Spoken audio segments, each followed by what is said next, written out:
ऋषि का ऐसा भयानक श्राप जिसने हनुमान जी की माता को स्वर्ग से उठाकर एक पल में बंदरियां बनाकर धरती पर फेंक दिया। कहानी शुरू होती है स्वर्ग की अप्सरा पुंजिक स्थला से। उस समय पृथ्वी पर महान ऋषि दुर्वासा कठोर तपस्या कर रहे थे। देवताओं के राजा इंद्र को डर लगने लगा कि कहीं ऋषि अपनी तपस्या की ताकत से इंद्रदेव से भी ज्यादा शक्तिशाली न बन जाएं और इंद्रलोक पर राज न कर लें। अपनी कुर्सी बचाने के लिए देवताओं के राजा इंद्र ने पुंजिक स्थला को आदेश दिया कि पृथ्वी पर जाओ और दुर्वासा ऋषि का ध्यान भटका दो।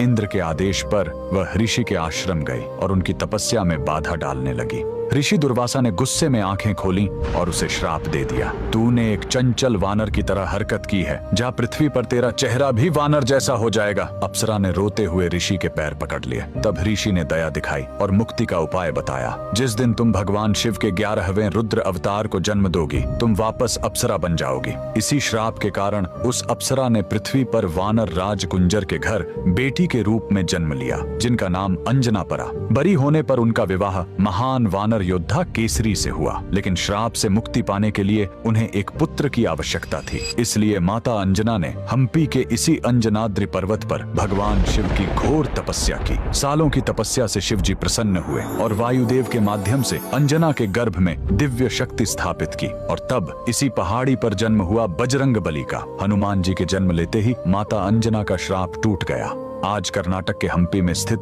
यह अंजनाद्रि पर्वत इस पूरी घटना के गवाह है। 575 सीढ़ियां चढ़कर आज भी भक्त उस पवित्र जन्म स्थान के दर्शन करने आते हैं। पवन पुत्र हनुमान के लिए कमेंट्स में जय बजरंगबली जरूर लिखें।